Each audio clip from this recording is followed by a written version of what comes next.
Welcome back, everyone. Thank you so much for tuning in today. I really appreciate your support. Now let's dive straight into what we have prepared for you. Right now, in this very second, you might be living someone else's life. You think you're making your own choices. You think you're chasing your own goals. But the truth is a little bit different. You have abandoned yourself so completely that you can't even recognize it anymore. Every morning you wake up and focus on everyone else. You think about their needs. You care about their opinions. You worry about their expectations. And what about the most important person in your life? What about you? You only get whatever attention is left over. This isn't just about being busy. This is much more dangerous than that. You've started to believe that focusing on yourself is selfish. You think prioritizing your own growth is wrong. But this belief is slowly consuming you from the inside out. Welcome to NGB Stories. Today, we are going to talk about a truth that changes everything. The most successful and powerful people in this world have one thing in common. They made a decision that most people never will. They decided to make themselves their number one priority. This isn't about being a narcissist. It's not about ignoring others. It is about understanding one fundamental fact. You cannot give what you do not have. Have you ever asked yourself when you last spent an entire day just on you? A day focused on your vision and your evolution, without feeling that little sting of guilt. If you're struggling to answer, you aren't alone. You're caught in a self-neglect epidemic. Think about how this started. From the moment you were born, you're trained to look for approval. You learned that love comes when you make others smile. You got praise for being good and meeting someone else's standards. Slowly, your values stopped being about who you are. It became about how well you serve everyone else. Now you're an adult, and it happens automatically. You wake up and immediately check what the world wants. Your boss, your family, your friends.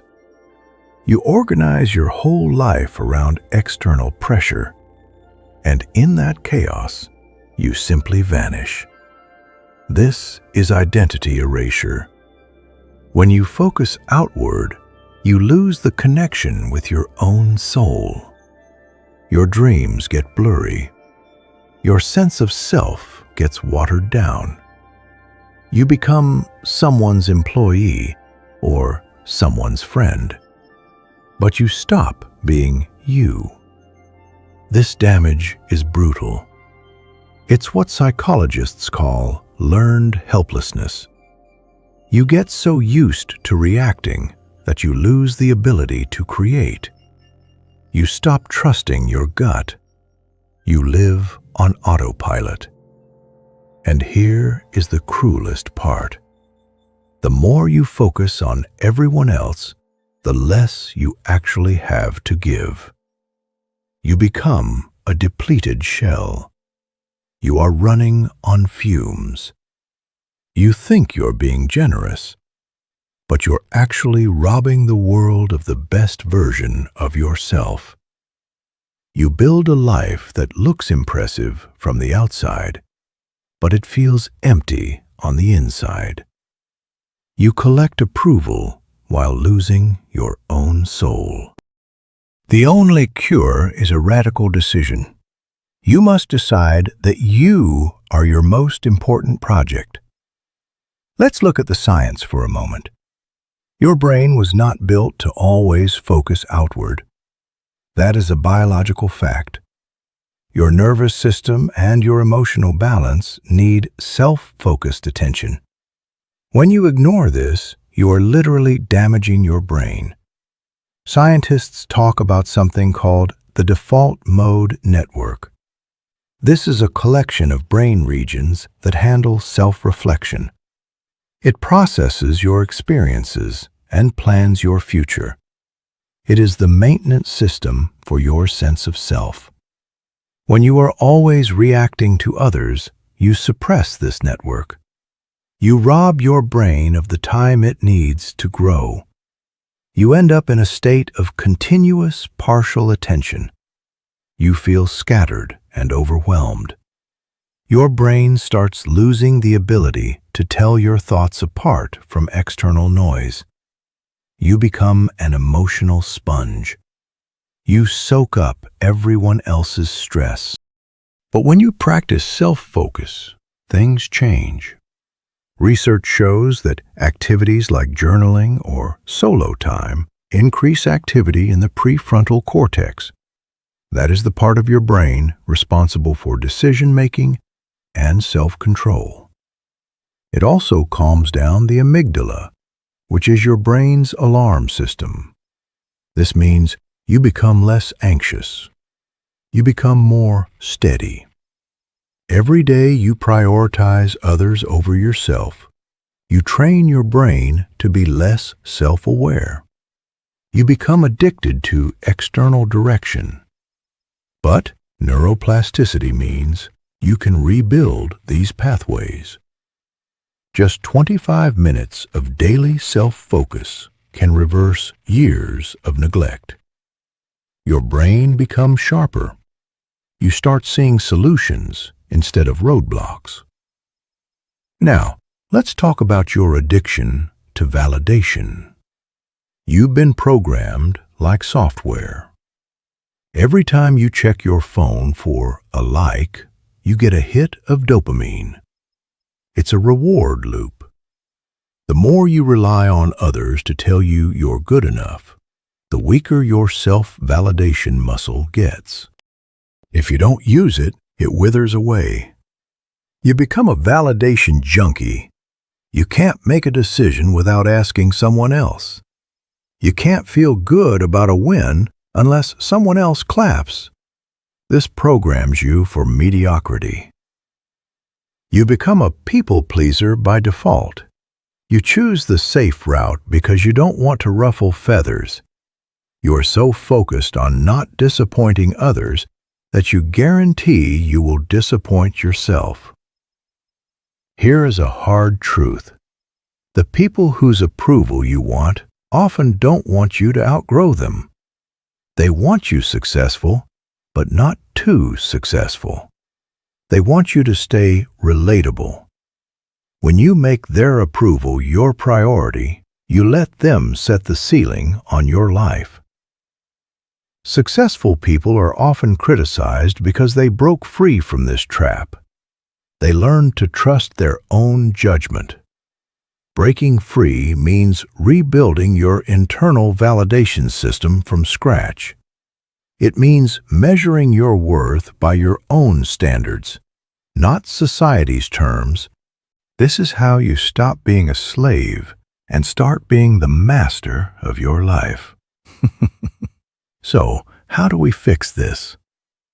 You need a daily self-assessment system. Most people go through life as strangers to themselves. They react based on old patterns. You need to strip away that programming. Start with a morning identity declaration. Before you touch your phone, ask yourself 3 questions. Who am I today? What do I stand for? What am I building? This forces you to choose your identity instead of defaulting to the past. Then use hourly awareness checkpoints. Just pause for a second. Ask if you are acting like the person you want to become. This stops you from sleepwalking through your day. It gives you a chance to course correct in real time. At the end of the day, do an evening review. Don't just write what happened. Analyze the data. What triggered you? What made you feel alive? What felt fake? Treat yourself like a scientist studying the most important subject in the world. Over time, you will see patterns. You will find your real values. Once a week, plan your evolution. Once a month, do an authenticity audit. Are your goals actually yours? Or are they what you think you should have? These realizations might be uncomfortable, but they are the start of real change. You stop being a character in everyone else's story. You become the author. You have to escape the people-pleasing cage. Every time you say yes when you mean no, you add a bar to that prison. People-pleasing feels like kindness, but it is actually self-betrayal. You are telling your subconscious that other people's comfort matters more than your truth. And guess what? It doesn't even make people happy. It just makes them comfortable. When you never express your real desires, you rob people of knowing the real you. You create relationships based on a mask. This leads to deep isolation. Real connection requires authentic expression. Breaking free requires a strategic self-priority. This isn't being mean. It's recognizing that you have a responsibility to honor yourself. You have gifts the world needs, but only if you express them authentically. You cannot control other people's emotions. Their happiness is their responsibility. Learn to distinguish between healthy consideration and toxic accommodation. Build your tolerance for disapproval. Disapproval isn't dangerous. It's just an uncomfortable emotion. The discomfort of disappointing someone passes, but the regret of not living your truth lasts forever. Surround yourself with people who love the real you, not the version that always says yes. Your energy is your life force, and right now, it might be getting stolen. Every conversation with someone who drains you is siphoning away your power. You are surrounded by energy vampires. They aren't necessarily evil. Often they are people you love who just dump their problems on you. You've been taught that being good means being available to everyone. But you cannot pour from an empty cup. Use the Energy Shield protocol. Start with energy awareness. How do you feel after talking to certain people? Inspired or depleted? Conduct an energy audit of your relationships. Create boundary architecture. Boundaries are filters, not walls. Set time boundaries and emotional boundaries. Use the emotional firewall technique. Remind yourself, their chaos is not my chaos. Their stress is not my stress. Practice strategic unavailability. It is okay to not respond immediately. It is okay to turn off your phone. This makes you available for energy gains. Prioritize activities that restore you. Whether it's movement, solitude, or creative work. Treat your energy like a financial investment. If a relationship consistently drains more than it gives, change the dynamic. Your body and mind are one system. You can't rebuild your mind while ignoring your body. True reconstruction requires a physical upgrade too. Food is information. Every meal sends a signal to your cells. Eat for performance, not just pleasure. Eliminate the stuff that creates brain fog. Move your body, not just for fitness, but for brain health. Exercise increases the proteins that protect your brain cells. And don't forget sleep. Sleep is not a luxury. It is a biological necessity for repair. Create a mental, cognitive hygiene routine too. Be careful about what you put in your mind. Stop consuming toxic news and negative social media. Curate your world. Expect resistance. There is a force inside you that wants to keep you small. It's a defense mechanism. Your subconscious perceives growth as a threat. It would rather keep you safe and miserable than risk the unknown. This is comfort zone gravity. Every time you try to change, you feel the pull of old patterns. Don't see this as a weakness. See it as neurological momentum. Overcome it with consistent repetition. Beware of perfectionism paralysis. Don't wait for the perfect conditions. This is your time. This is your life. This is your moment to reset and rebuild. Stop living a borrowed life. Generate your own internal strength. Be the author of your own story. Let the focus be on you.